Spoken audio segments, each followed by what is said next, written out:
Hey there, Mr. Redder here. Welcome back to another episode of r/Entitled People Stories. Our first story we'll be reading today. My daughter expects me to pay for her boyfriend's meal. After that, reconsider working here if I want to take a honeymoon? Okay. And after that, am I the jerk for not giving my dad's girlfriend my change? Now for every thumbs up this video gets, one Karen has to pay for her daughter's boyfriend's meal. Fine by me. We've got plenty of tendies to go around. So please smash that like button and subscribe and turn on notifications for new stories from Reddit every single day. My daughter expects me to pay for her boyfriend's meal. I'm a mother of a 24-year-old daughter, Christine. Christine moved back to our hometown after obtaining her college degree and met her current boyfriend, Simon, who's 30. I'm not a big fan of Simon, but we're civil enough to be around each other. The other day, I called Christine to invite her for lunch and she agreed to come. Unbeknownst to me, she brought Simon with her. I was slightly bothered, but only since I was looking for an ordinary mother and daughter lunch to catch up with stuff. I welcomed her and Simon, and as far as ordering food, I ordered the usual for Christine, but Simon went over the menu and picked many things, including a drink. Now, this didn't bother me because I figured that he would be paying for this stuff, but apparently this was not the case. The bill came and I told Simon and Christine that I was only paying for myself and Christine. Simon asked why was that, and I told him because I didn't invite him. He let out a loud, "Come on now, what?" And Christine asked if I was serious. I told her yes, because I only invited her, didn't I? She then said I was being rude and unwelcoming to Simon after he took the time to drop what he was doing and come join us, but I frankly told her this wasn't what I planned. She got offended and said they're both one, and I should either pay for both of them or not pay at all. I told her this was not fair to both her and I, but she said no, this was unfair to Simon. I asked if he had money to pay, and he shook his head no. I apologized and still stuck to paying for myself and Christine, but she refused to let me, saying I either pay for both or not pay at all. I asked if that is what she really wanted, and she nodded. I said okay then, paid for myself, and left. Clearly, Christine had no money as well, and they had to wait for a friend to pay for them at the restaurant, and Christine was upset about that. She called me and said that I not only disrespected Simon and made him feel unwelcome, but I also bailed on them by only paying for myself and leaving them stuck in a horrible situation begging for a friend to help. She said she's hurt, Simon's hurt, and they expect an apology and the money their friend paid since it's a debt they need to return now. I told her it was her doing for bringing an uninvited person with her, then insisting that I pay for them both or not pay at all. She argued that I was trying to avoid responsibility and I should make it up to them if I care about our relationship, but I said it won't happen because I don't owe them anything. Things got worse between us. Now I'm thinking I might have caused this by not paying for both of them. Am I the jerk? Not the jerk. Stick to your guns. He was unwelcome because he wasn't invited. Who doesn't bring their wallet when they weren't even invited? Even if he was a welcome addition, it's very rude to just expect and then demand that someone pay for your food. These two people are too old for these antics, and both sound like moochers who need to grow up. A relationship doesn't mean that if someone is willing to treat one person that they automatically have to foot the bill for both. Edit. Based on OP's comments, this guy is unemployed and sounds like he only showed up for a free meal, or in an attempt to ensure that his girlfriend and OP couldn't have a private conversation. The nerve of some people. Even when I'm invited, I always bring my wallet and we always end up fighting to pay the bill. I don't know how people can go around feeling and acting like entitled jerks. Not the jerk, OP. They are. Especially at 30 years old. What 30-year-old adult can't pay for his own lunch? He's 30, not 13. This boggles my mind. And he's also got the nerve to be upset and ask someone else to pay for it. And OP's daughter is 24 and still expects mom to pay for her lunch? What? It wasn't really clear to me by this story, but I got the impression mom asked to take daughter out to lunch. So if that's the case, I would expect someone, especially someone who might still be adjusting to a new job and moving and paying off student loans and so on, might not necessarily have funds to go out to lunch at any given moment. But if her mom told her she was taking her out, it would be entirely reasonable to agree to that, knowing she couldn't afford that normally. Bringing Simon along unannounced and uninvited is where things went sideways. Christine doesn't seem to have a sense of social consideration, and obviously Simon sounds completely worthless. Reconsider working here if I want to take a honeymoon? Okay. I had a manager who hated reading emails and would miss important issues and meetings because of it. I even suggested text-to-speech to make it less unpleasant, but he told me off.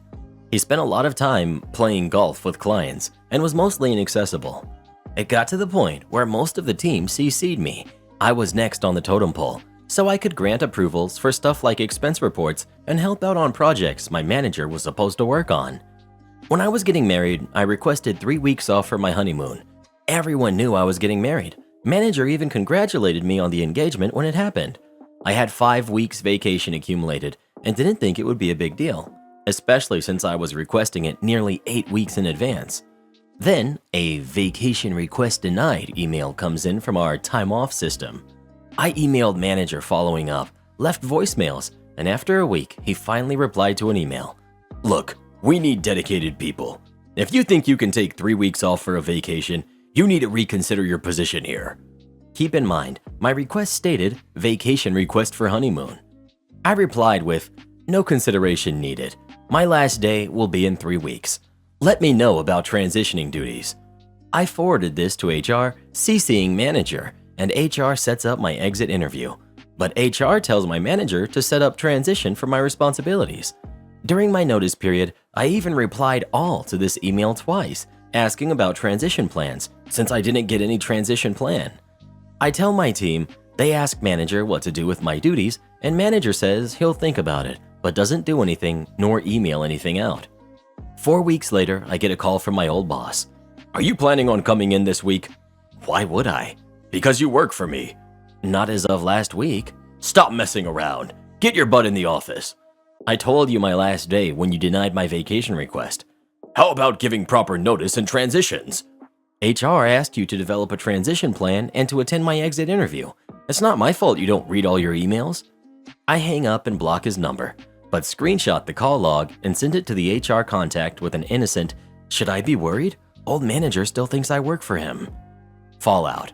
Things went from bad to worse for my old manager. Apparently, I was doing most of his managerial duties, so he actually had to try and get stuff done himself. He also got into some legal issues. Those client golf outings, he played golf, but not with clients. That made his termination with cause, so no severance for him. I ended up at a competitor with a nice bump in pay. I wanted to start after my honeymoon, but new company really wanted my help on a pitch. I joined for several weeks, reworking about 1/3 of the pitch, and then went on my honeymoon for 3 weeks. They paid me for the entire time off. That garnered a lot of goodwill from both me and my wife. I only left the company because Mrs. and I moved cross-country and they didn't have remote positions back then. I don't have all the details, but I know old manager had to hire lawyers to deal with legal issues related to his dismissal and the expenses. Clarification: this happened in the late 2000s.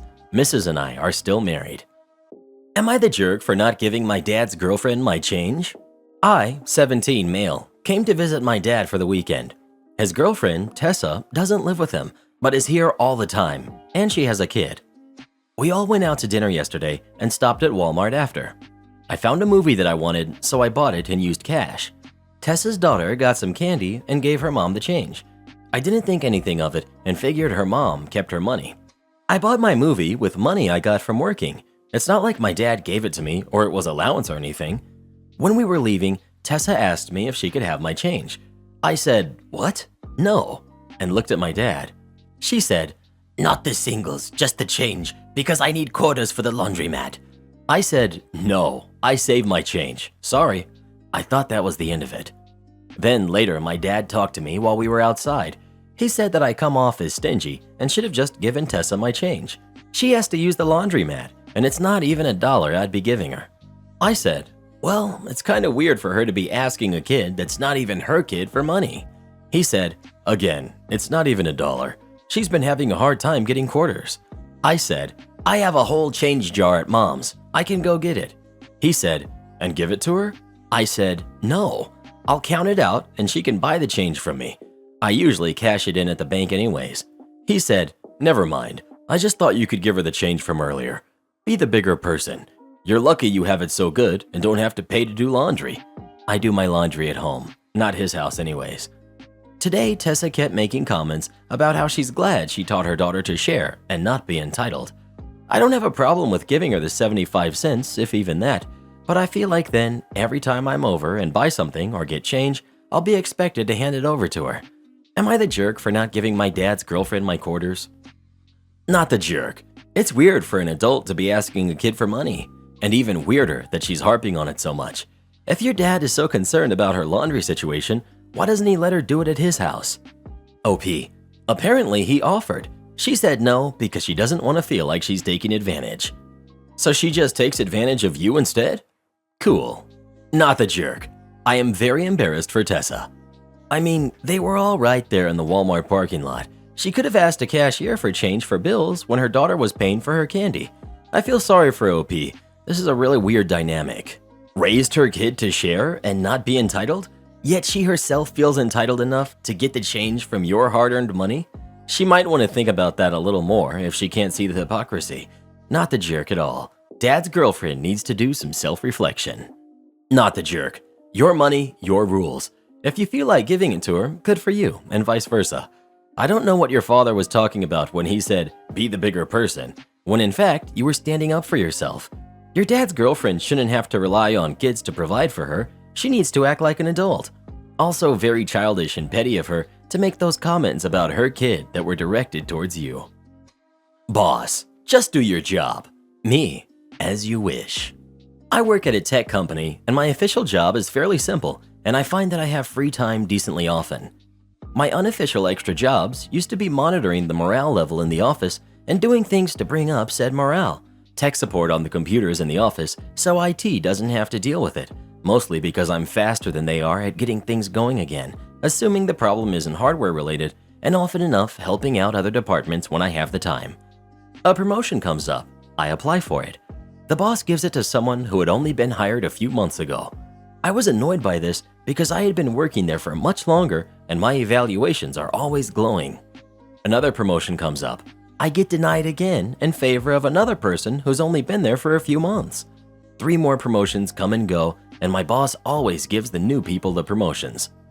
At this point, several people who have been hired around the same time I have all quit to seek opportunity elsewhere, and many of the people who got promoted also quit because they used their promotion to get a better job somewhere else.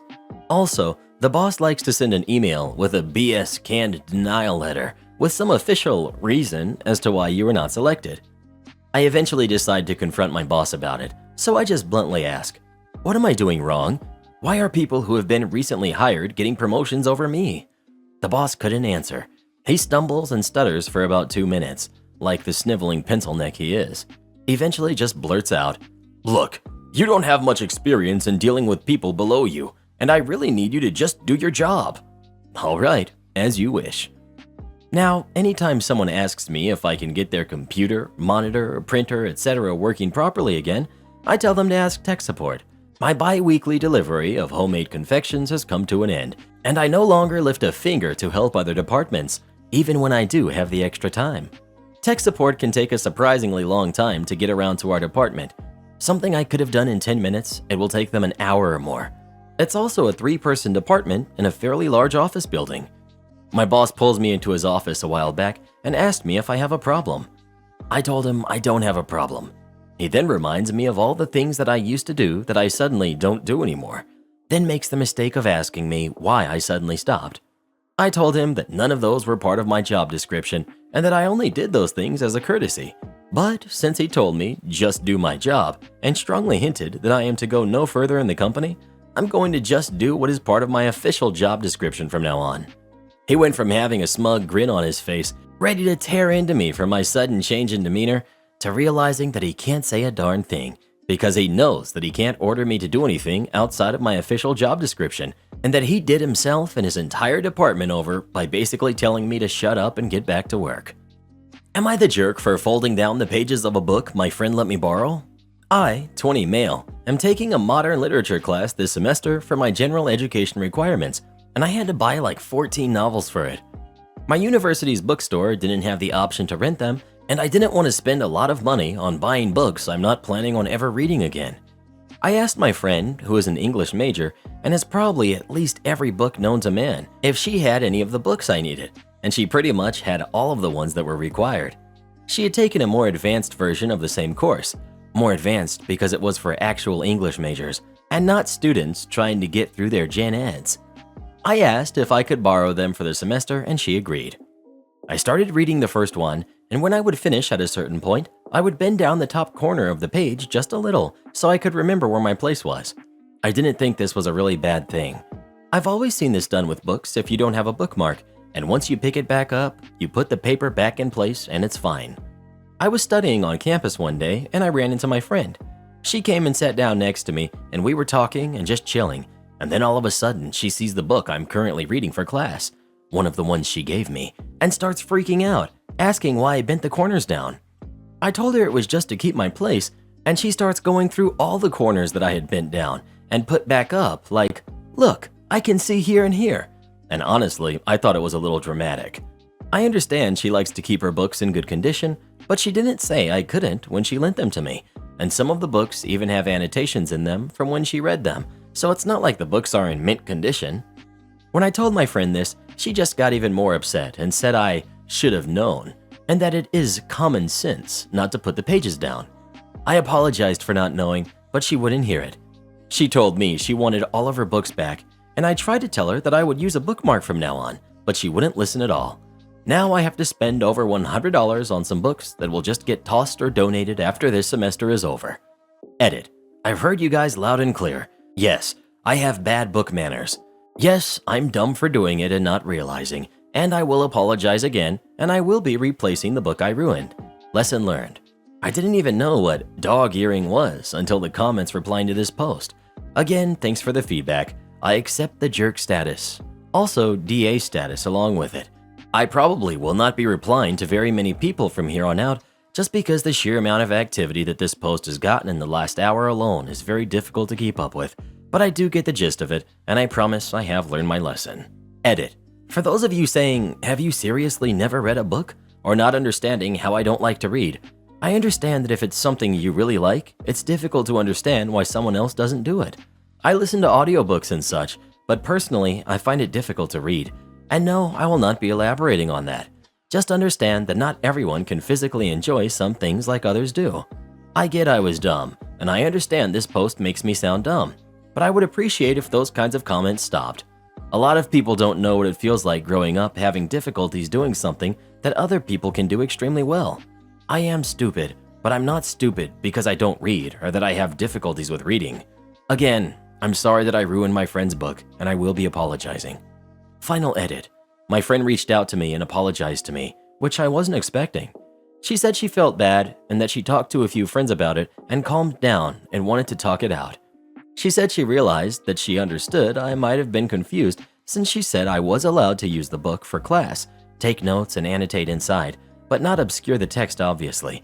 And I also apologized for how I acted, and I offered to replace the book I had ruined. She agreed and also said I can use the books again as long as I promise to use a bookmark from now on.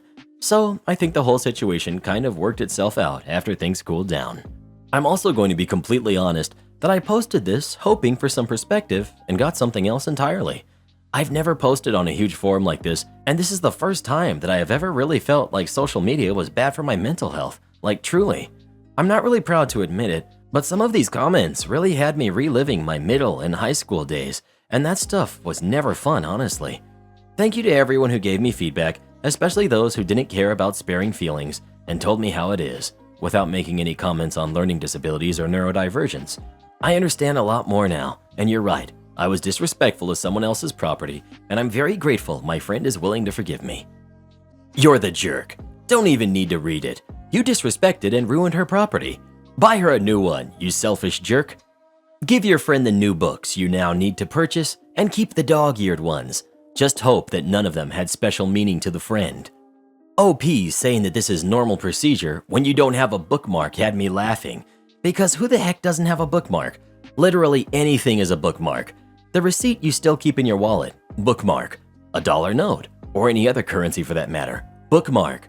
The packaging of literally anything that isn't food, bookmark. I would say there's no way OP didn't have a better option. You're the jerk. Have you never heard of bookmarks? Heck, you could have even put a folded piece of paper or a post-it note to know where you stopped reading. A piece of tissue, scrap paper, a string, There's literally no reason you'd have to fold down the corners of a borrowed book. I sometimes fold down the corners of my own books because I don't personally think it's a big deal, but OP is definitely the jerk in this situation. Yes, you're the jerk here. It wasn't your book, and bending corners is considered damage. Next time you borrow someone else's book, use a bookmark. A person you've borrowed something from shouldn't have to tell you to return it in the same condition they lent it to you in. Am I the jerk for not leaving my sister-in-law's wedding venue when asked to? I know it sounds terrible, but please let me explain. My husband's sister recently got married, and her wedding venue was a large estate where guests stayed overnight. It's about 3 hours away from home. When I got there, I realized that one of her bridesmaids was a childhood bully. I had no idea they knew each other since my sister-in-law didn't do any bridal parties where I would have seen photos. I honestly had no idea they knew each other at all, especially since I'm not close to sister-in-law. My relationship with my bully, I'll call her Laura, was horrible and messed me up for a long time. Our mothers were friends in a small, tight-knit community, and I was essentially the punching bag for the entire group of girls. The final straw was when Laura spread a rumor that I hooked up with a bunch of guys in our group, something that's a big deal in our community, and even went as far as to fake a dirty text message string with one of the guys and posted it online. In a moment of weakness and frustration, I retaliated by posting a crap ton of screenshots where she and the girls were horrible to me. Things like them calling me Miss Piggy and saying that hanging out with me was like charity work. I tagged everyone from their parents and family members to just friends who would know them. The post blew up, and it definitely impacted her social life. She was also apparently punished severely by her parents. This all happened during college, but I don't know the full extent since we all cut contact with each other. Back to the present. Laura noticed me at the reception and just lost it. She blamed me for ruining her life and called me a vindictive jerk in front of everyone. At that point, sister-in-law got involved and said I was ruining her wedding for causing Laura's outburst and asked me to leave. I was willing to leave the reception and go back to my room, but Laura said she couldn't stand to even be in the same space as me and insisted that I go home. Even if I wanted to, it wasn't like I could just leave. We were 3 hours away from home, and I came in one car with my husband and our 3 kids. I didn't feel comfortable driving at night by myself with the kids, and I couldn't just leave all 3 of them with my husband to figure out a carpool situation with another guest. They're all super young too and require a lot of attention. My mother-in-law and father-in-law stepped in and said Laura was out of line and that I was family, but sister-in-law said that if I didn't leave, she'd never forgive me for ruining her special day. I ended up staying because I couldn't figure out a good way to leave and manage a ride for my husband and kids. It's been 3 weeks and sister-in-law is still giving me the cold shoulder. My husband told me to just ignore her, but she's upset enough to be posting about how horrible her night was on social media. She hasn't named me directly, but I still feel terrible. Not the jerk. Bullies and bully sympathizers deserve everything they get. I would go so far as to call sister-in-law a bully as well. Birds of a feather and all that, eh? Not the jerk. I wonder if sister-in-law already knew the story about OP, albeit from Laura's point of view. I mean, it's weird that sister-in-law and Laura just happened to be close friends and sister-in-law took her side so quickly. So back in the day, you called out your bully to defend yourself. She got consequences for her actions, and now years later, she still thinks she did nothing wrong and wants you out of the wedding of your sister-in-law? I don't see how you can be the jerk here, especially since there isn't really a way for you to go back to your place. All I'm hearing is, am I the jerk for properly defending myself against a nightmarish woman who created terrible lies about me? And the answer is no, not the jerk. Am I the jerk for moving now that my son no longer wants to live with me? I, 37 female, share a son, Timmy, who's 13, with my ex, John, who's 37. We split up when Tommy was a toddler, so he lived full-time with me, and then it was 50-50 when he was around 8. During my first year of marriage, John received a job offer back in his home state. We live in the USA, Midwest, and I initially didn't want to go, but John eventually wore me down.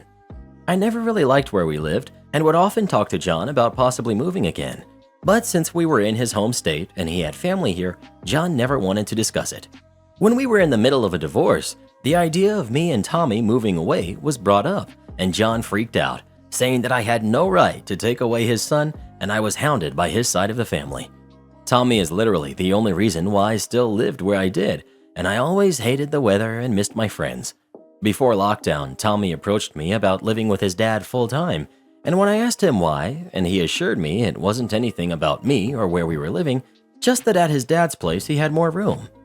John made more money than me and lived in a 4-bedroom house while I had a 2-bedroom townhouse. I won't lie and say that I was a little sad at the idea of seeing my son less, but I wasn't going to stop him if he wanted to go. It was agreed that Tommy would spend a weekend a month, spring break, and summers with me while John and I alternated holidays. A while back, an old friend reached out and it was a great reconnecting. It wasn't long until we found out we worked for the same company. It's a nationwide firm that has multiple offices across the country, and my friend offered to give me a recommendation for a new position that I was trying to apply for. I was grateful and said that I didn't get the job, but a week later, I was surprised when the firm offered me another position that paid more money and offered more benefits. It was also back in my home state, so I would get to be near my family again. I immediately said yes, and when Tommy came to visit me, I told him about the job and asked him if there was anything he wanted to keep while the rest of his stuff would just come with me. Tommy asked why I would want to move, and aside from the money, I told him that I never really liked living here and was always planning on leaving once he turned 18 and graduated high school. Tommy seemed to take the news well, but his dad called me furious and said I was manipulative because our son now thinks that I'm punishing him for wanting to live with his father full time.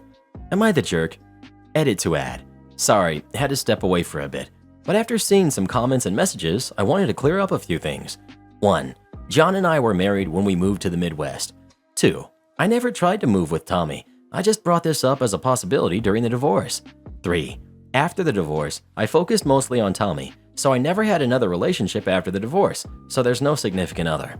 4. I haven't formally accepted the position yet and have until the end of the week to do so.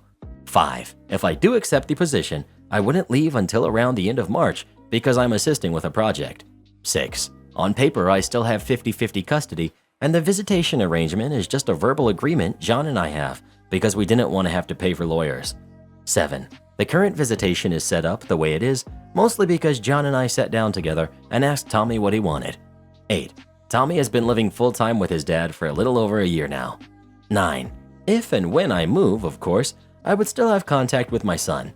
I don't know where people are getting that I would stop talking to him just because I live in another state. 10. I know everyone's situation is different, but John and I don't have the type of co-parenting relationship where either one of us can just stop by, so the dinner every night isn't a thing. Not the jerk. Sometimes it's necessary to move for a job. Plus, there are custody schedules that will give you plenty of time with your son during school vacations. You're respecting his choice to live with his dad full-time. Your ex is out of line for criticizing you. I think the ex has more of a problem with her moving than the son. Probably worried that the kid will like her new home more or something. More money equals potentially larger than former house with parent he grew up with. Not the jerk. Your ex-husband locked you in a place where you had no support and no family, refused to talk about moving back, and refused to let you take his son. You're not married anymore. He can't tell you where you can and can't go. Tell your son it's not his fault at all. You got a job position in this state and will make better money. Tell him he's welcome to come visit you, and hopefully you'll be able to afford a bigger place too. Tell your ex to buzz off and take his unwanted opinions with him. Karen's stepdaughter expects me to pay for her college. I set her straight. I met my partner Madison 5 years ago. Madison has a daughter from her ex named Allie, who's 17, and I have a 15-year-old son from my previous relationship. They are both with us full-time. I would say since the first week we started dating that Allie never liked me. I've tried to bond with her, extending an olive branch to being able to simply coexist, but it's uneasy at best. She tells her mom the reason she dislikes me so much is because her mother moved in with me and moved away from her dad. They moved half an hour away with traffic.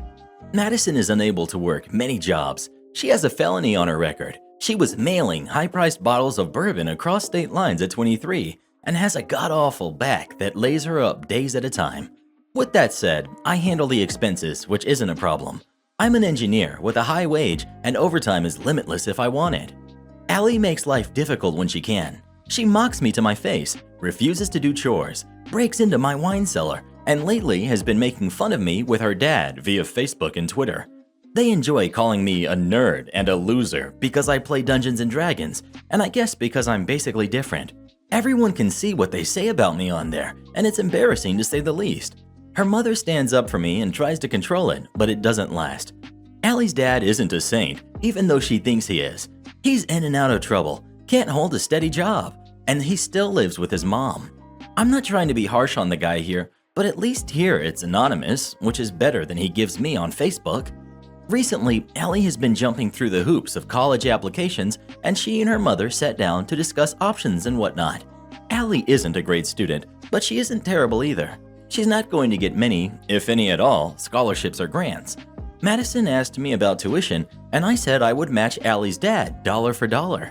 They kind of stared at me for a minute until my son broke the tension with a laugh and said, "Well, that might cover the gas to drop her off." I asked him to leave the kitchen, and he did. However, my wife was livid, and Allie was on the verge of crying.